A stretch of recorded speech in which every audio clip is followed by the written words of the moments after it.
पंजाब की 117 सीटों पर मतदान आज। यूपी में भी तीसरे फेज में 59 सीटों पर होगी वोटिंग।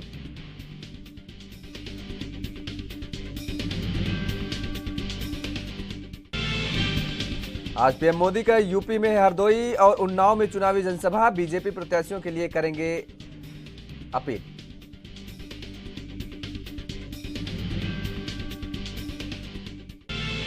आज रायबरेली के दौरे पर रहेंगे प्रियंका गांधी। कांग्रेस प्रत्याशियों के लिए करेंगे प्रचार।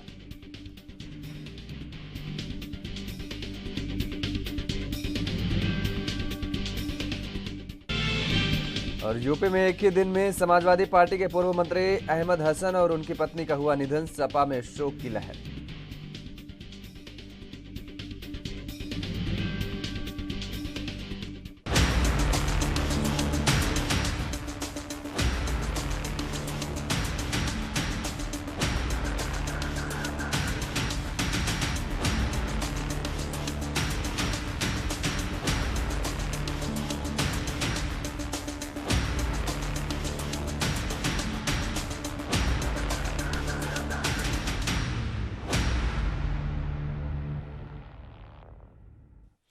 नमस्कार, आप देख रहे हैं एनबी न्यूज और मैं हूं आपके साथ योगेश पांडे। स्वागत है आपका राजधानी लाइव में। पंजाब के मुख्य चुनाव अधिकारी ने शनिवार को साहिबजादा अजीत सिंह नगर के सीनियर एसपी से आप संयोजक और दिल्ली के सीएम अरविंद केजरीवाल के खिलाफ आदर्श आचार संहिता का उल्लंघन करने और अन्य दलों के खिलाफ बेबुनियाद आरोप लगाने के लिए प्राथमिकी दर्ज करने की बात कही है। शिरोमणि अकाली दल की शिकायत के बाद पंजाब के मुख्य चुनाव अधिकारी ने सीनियर एसपी SAS नागर से केजरीवाल के खिलाफ प्राथमिकी दर्ज करने के आदेश दिए हैं। अकाली दल के उपाध्यक्ष ने चुनाव आयोग को एक वीडियो सौंपा था, जिसके आधार पर FIR दर्ज करने को कहा गया था। शिकायत के मुताबिक केजरीवाल पर विपक्षी नेताओं को गद्दार कहने के मामले में यह कार्रवाई की गई है। इससे पहले आम आदमी पार्टी ने चुनाव आयोग में शिकायत दर्ज कर शिरोमणि अकाली दल के प्रमुख सुखबीर सिंह बादल के खिलाफ चुनाव प्रचार थमने के बावजूद चुनाव दिशा निर्देशों का उल्लंघन करने के लिए दंडात्मक कार्रवाई करने की मांग की थी। और इसी खबर पर ज्यादा जानकारी के साथ हमारे साथ चंडीगढ़ से संवाददाता अमित कुमार सीधे जुड़ चुके हैं। अमित, जिस तरीके से आम आदमी पार्टी के संयोजक अरविंद केजरीवाल पर तमाम सारे आरोप लगाए गए हैं और उन पर FIR दर्ज करने की बात कही गई थी, जिस पर यह भी कहा गया कि चुनाव आयोग ने निर्देश दिए हैं SP को और FIR दर्ज करने की बात, तो जिस तरीके से कार्रवाई की गई है, क्या कुछ कहते हैं? क्योंकि जिस तरीके से अकाली दल पर भी FIR करने और दंडात्मक कार्रवाई करने की बात कही गई थी, आम आदमी पार्टी ने भी लगाए गए थे, तो क्या केवल आम आदमी पार्टी पर ही कार्रवाई हुई है या फिर दोनों दलों पर? नहीं, देखिए, अगर हम कहेंगे दोनों पार्टीज की तरफ से एलिगेशंस लगाए गए थे कि जो 48 आवर्स का साइलेंट पीरियड है उसके दौरान सीधे तौर पे कहा गया था कि कैंपेनिंग की जा रही है। अगर हम कहें कि आम आदमी पार्टी की तरफ से अकाली दल के ऊपर एलिगेशन लगाए गए थे, बकायदा वीडियो लिंक्स दी गई थी जिसमें सुखबीर बादल को दिखा रहे थे कि खुद को प्रमोट करते हुए, अकाली दल को प्रमोट करते हुए नजर आ रहे थे, जो कि 6 बजे, जो अगर हम कहें कि 18 तारीख को 6 बजे के बाद पोस्ट की गई थी। तो इस पर उन्होंने सीधे तौर पे कार्रवाई की मांग की थी, जिसको देखते हुए इलेक्शन कमीशन ने बकायदा कार्रवाई भी की थी। तो दूसरी तरफ अकाली दल की तरफ से भी एक शिकायत दी गई थी आम आदमी पार्टी के खिलाफ, जिसमें वो लोग साइलेंट पीरियड के दौरान प्रमोट कर रहे थे खुद को। तो इसके बाद उन्होंने भी कार्रवाई की मांग की थी और इलेक्शन कमीशन ने भी उसके ऊपर कार्रवाई की है कि इलेक्शन कमीशन ने बकायदा उसके ऊपर एक्शन लिया है और FIR दर्ज करने के नोटिस जारी कर दिए। तो देखिए, दोनों ही पार्टीज की तरफ अगर हम कहें सीधे तौर पर कि एक्शन लेने के लिए इलेक्शन कमीशन ने ऑर्डर्स मोहाली पुलिस को दे दिए हैं। तो आप देख सकते हैं दोनों के ऊपर कार्रवाई, ऐसा नहीं है किसी को इलेक्शन कमीशन फेवर करते हुए नजर आया। इलेक्शन कमीशन ने जहां जहां शिकायत मिली है और जहां पे वैलिड अगर हम कहें कि शिकायत है तो उसके ऊपर कार्रवाई की है। अमित, कार्रवाई की गई है, लेकिन क्या कुछ पाबंदियां इस दौरान भी लगाई गई हैं? क्योंकि आज मतदान होना है, पंजाब में मतदान शुरू हो चुका होगा अब तक में, और ऐसे में अगर पंजाब के सियासी समीकरण का जिक्र करें तो क्या नजारा है वहां का? देखिए, अगर हम कहें कि ठीक 8 बजे से पंजाब में वोटिंग शुरू हो गई थी, लोग यहाँ पहुंचने शुरू हो चुके थे। हमारी पोलिंग बूथ पे ही खड़े थे, तो वहां पे आप देख सकते हैं कि लोगों में उत्साह है, लोग अपने वोटिंग राइट के लिए यहाँ पहुंच रहे हैं। सिक्योरिटी बीफ अप की गई है, सोशल डिस्टेंसिंग का पूरा पालन किया जा रहा है और हर एक प्रकार से कोशिश की जा रही है कि लोग हर एक रूल एंड रेगुलेशन फॉलो करके अपने वोटिंग राइट का इस्तेमाल कर सके। आप देख सकते हैं खुद भगवत मान यहाँ मोहाली माथा टेकने आए हैं, उसके बाद यहाँ पे अपनी वोट डाल करके, मोहाली में उनकी वोट है, यहाँ पे अपनी वोट का अधिकार इस्तेमाल करेंगे और उसके बाद यहाँ से दूरी के लिए रवाना हो जाएंगे। चलिए, बहुत बहुत शुक्रिया तमाम सारी जानकारी देने के लिए। अमित हमारे साथ जुड़े हुए थे चंडीगढ़ से, जो जिस तरीके से उन्होंने बताया कि तमाम सारी तैयारियां की गई हैं और इन तैयारियों के बीच लोग मतदान के लिए अपने अपने घरों से निकले हैं और मतदान पंजाब में शुरू हो चुका है। ਔਰ ਜਿਹੜੇ ਕਾਲੀਆਂ ਰਾਤਾਂ ਨੂੰ ਸਾਨੂੰ ਇਹ ਜਮਹੂਰੀਅਤ ਦਾ ਸੂਰਜ ਦੇ ਗਏ, ਉਹਨਾਂ ਦੇ ਸਾਹਮਣੇ मैं सिर झुकाना है। दूसरा मैं लोग 10 लाख, और आपकी उम्र है नहीं, और जो पंजाब से बाहर देख रहे हैं शायद उनको ये पता नहीं कि 1947 में 10 लाख पंजाबी जो है उसका कत्लेआम हुआ, चाहे वो कहीं किसी भी फिरके से था। तो उनको भी आज हम याद करते हैं, अपने बुजुर्गों को, जिन्होंने एक आज़ाद हिंदुस्तान या आज़ाद पाकिस्तान के लिए जिन्होंने अपनी जान दी। तो ये मैं अपने आपके कैमरे के आंखों से ये भी कहना चाहता हूँ कि ये खैर में नहीं किसी ने डाल के दिया। सो जो भी पंजाब के शहरी हैं, सबसे पहले तो वो वोट ज़रूर करें और सोच समझ के करें। शराब और शरबत का फ़र्क जो है, या चोर या चौकीदार का ये फ़र्क, ये पंजाब के लोगों ने तय करना है। और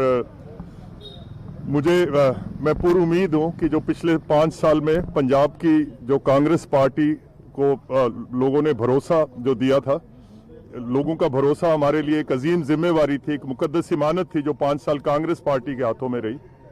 और आज कांग्रेस पार्टी फिर ये वादा करती है कि अगर सरकार वाली पगड़ी एक बार फिर कांग्रेस पार्टी के सर पे पंजाब के लोगों ने रख दी, तो कांग्रेस पार्टी का वचन है कि इस पगड़ी को दाग नहीं लगने देंगे।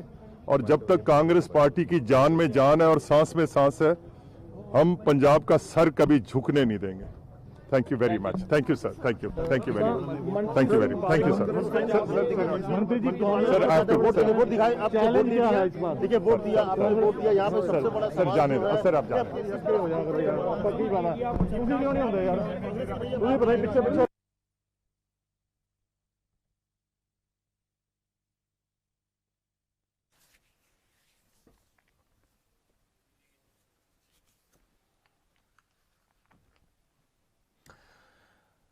तो उत्तर प्रदेश में तीसरे चरण का मतदान आज जारी हो गया है।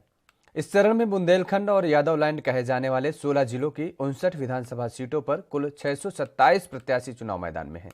वहीं आज 2 करोड़ मतदाता इन प्रत्याशियों के भाग्य का फैसला करेंगे। भाजपा के लिए यह चरण काफी महत्वपूर्ण माना जा रहा है, क्योंकि पिछले 2 चरणों में जहां भाजपा विरोधी लहर देखने को मिली, हालांकि इस चरण से बड़ी उम्मीदें भी हैं। 2017 के चुनाव में तीसरे चरण में 49 सीटों पर भाजपा को जीत मिली थी और इस बार सत्ताधारी भाजपा को बुंदेलखंड का अपना गढ़ बचाने की भी चुनौती है। 2017 के चुनाव में बुंदेलखंड की सभी सीटों पर भारतीय जनता पार्टी ने जीत दर्ज की थी।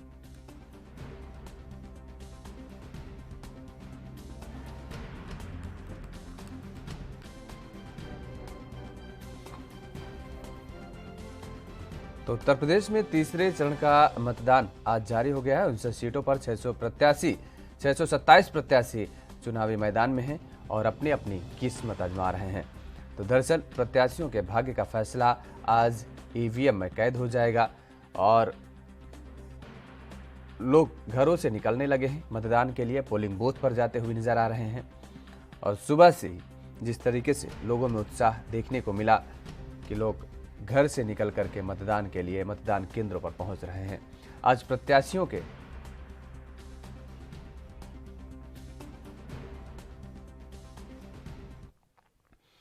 और इसी खबर पर ज्यादा जानकारी के साथ हमारे साथ लखनऊ से संवाददाता हमारे जितेंद्र चौहान सीधे लाइव जुड़ चुके हैं। जितेंद्र, जिस तरीके से आज उत्तर प्रदेश में तीसरे चरण का मतदान जारी हो गया है, ऐसे में अगर उत्तर प्रदेश में इन 16 जिलों का जो नजारा है वो देखने को क्या कुछ कह रहा है, क्या मिल रहा है? देखिए, सबसे पहले ये चीज बता दूं कि आज तीसरे चरण की मतदान हो रहा है और 16 जिलों में मतदान हो रहा है और 59 सीटों विधानसभा जो सीट है उस पर कहीं ना कहीं आज मतदान होगा और लगभग 627 उम्मीदवारों की आज किस्मत ईवीएम मशीन में बंद हो जाएगी और कहीं ना कहीं तीसरे चरण में लगभग 15 सीटें अनुसूचित जाति के लिए आरक्षित है। तो ऐसे कई मतदाता हैं जिसपे कहीं ना कहीं आज वो मतदान करेंगे और जो दिग्गज कहे जा सकते हैं, समाजवादी पार्टी के राष्ट्रीय अध्यक्ष अखिलेश यादव की किस्मत आज बंद होगी।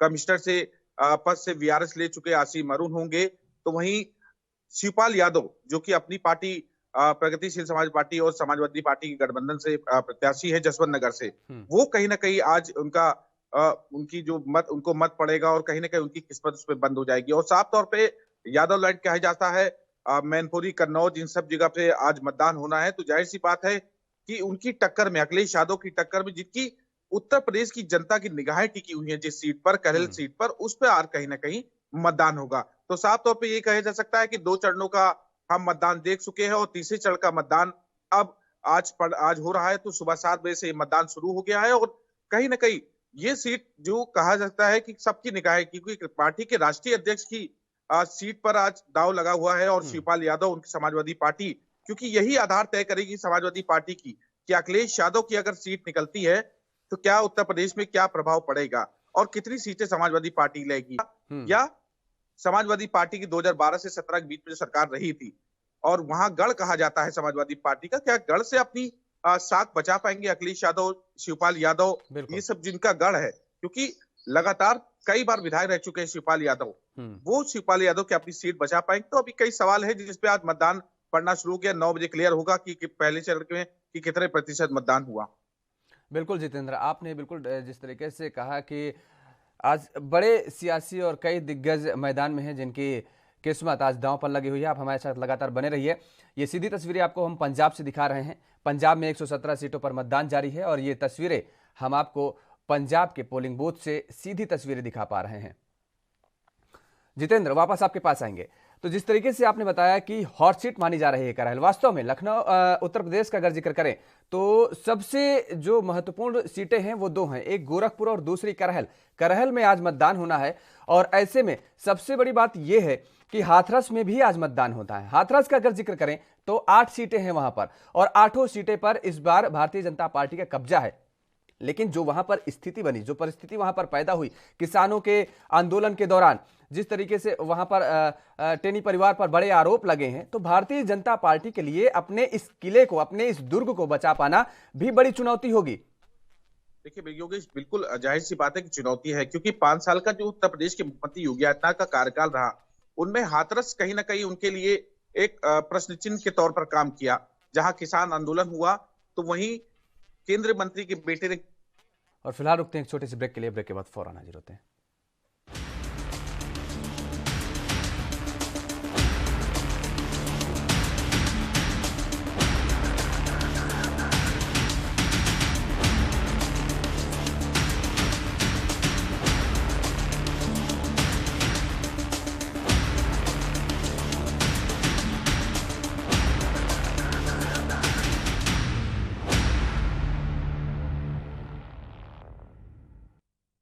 तो ब्रेक के बाद एक बार फिर आप सभी का स्वागत है। और जिस तरीके से उत्तर प्रदेश में चुनाव हो रहे हैं तीसरे चरण का, लेकिन इस बीच हम आपको सीधे पंजाब लिए चल रहे हैं, जहां पंजाब के मुख्यमंत्री चरणजीत सिंह चन्नी क्या कुछ कह रहे हैं वो सुनवाते हैं आपको।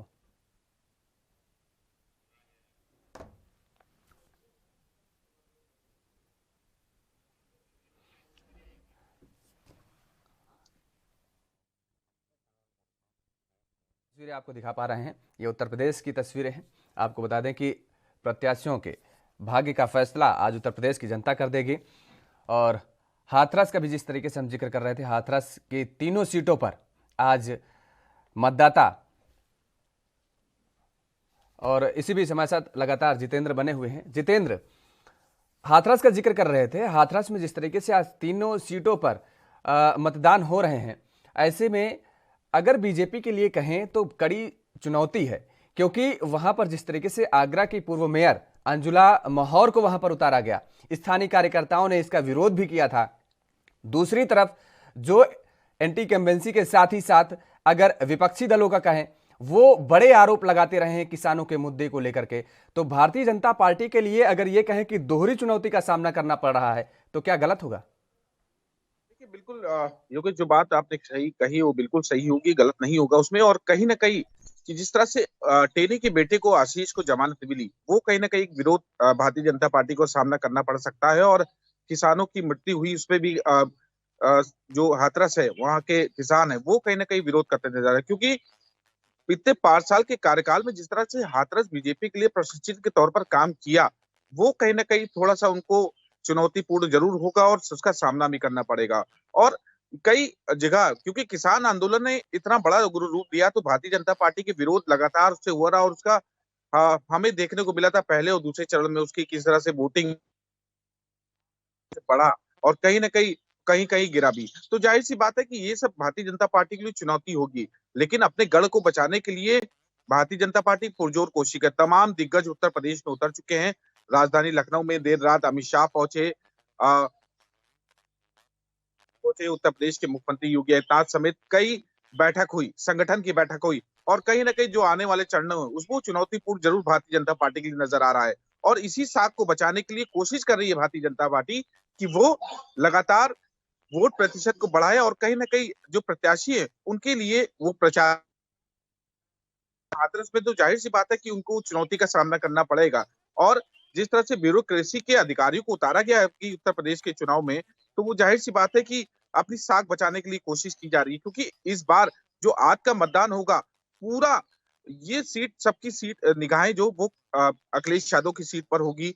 वो जो गढ़ कहा जाता है समाजवादी पार्टी की, जनता की निगाहें वही नजरेगी, अखिलेश यादव अपनी साख बचा पाएंगे या भारतीय जनता पार्टी के एसपी सिंह बघेल जो उनके विरोध में खड़े हुए उनके पक्ष, तो वो जाहिर सी बात है कि वो कितना सही माना जाता है, क्या वो जीत के आएंगे या समाजवादी पार्टी के राष्ट्रीय अध्यक्ष अपनी सीट निकाल पाएंगे। सभी की नजरें इसी सीट पर टिकी हुई हैं। लगातार आप नजर बनाए रखिए। जितेंद्र चौहान, आपसे अपडेट लेते रहेंगे। बहुत बहुत शुक्रिया तमाम सारी जानकारी देने के लिए। फिलहाल मेरे साथ इतना ही। देश और दुनिया की तमाम खबरों के लिए आप बने रहिए एएनबी न्यूज़ के साथ। नमस्कार।